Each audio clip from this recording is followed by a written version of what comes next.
Hello! Hi అండి. మీరు చూస్తున్నారు మౌని రాజా సింపుల్ హోమ్ రెసిపీస్ అండి. ఈరోజు రెసిపీ వచ్చేసి బనానా చిప్స్ అండి. ఇవి ఎంత టేస్టీగా ఎంత బాగున్నాయో అంటే అండి అంత బాగున్నాయి. పిల్లలకి ఎవరైనా చేసి పెట్టండి, చాలా అంటే చాలా ఇష్టంగా తింటారు. ఆ బయటి చిప్స్ అస్సలు మంచివి కాదండి.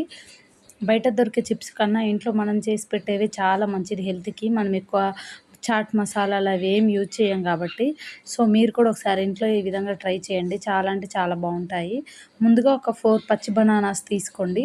తీసుకొని ఈ విధంగా పీల్ చేసుకొని అయితే సాల్ట్ వాటర్‌లో వేసుకోండి. ఎందుకంటే బనానా ఊకనే బ్లాక్ అయిపోతుంది. సో, వేసుకున్నాక ఒక్కొక్కటి తీసి ఈ విధంగా చిప్స్ ఏ విధంగా కావాలంటే ఆ విధంగా కట్ చేసుకోండి. ఈ సైజులో ఉంటే సరిపోతుందండి. మీకు ఇంకా పలసగా కావాలంటే ఇంకా పలసగా కూడా కట్ చేసుకోండి. కానీ ఈ విధంగా ఉంటే బాగుంటుంది. అన్నీ ఈ విధంగా ఉంచి ఈ విధంగా అతుక్కోకుండా అన్నీ విడదీసి అయితే ఒక ప్లేట్‌లో అయితే పెట్టుకోవాలండి.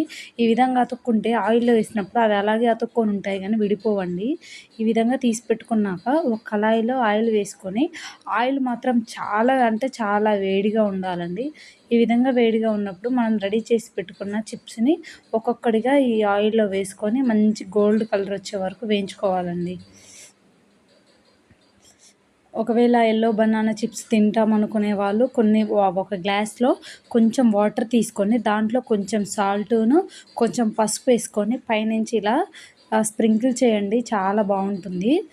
లేదు మాకు ఈ విధంగానే ఇష్టం అంటే ఈ విధంగా గోల్డ్ కలర్ వచ్చేసాక బయటకైతే తీసుకొని పెట్టుకోండి.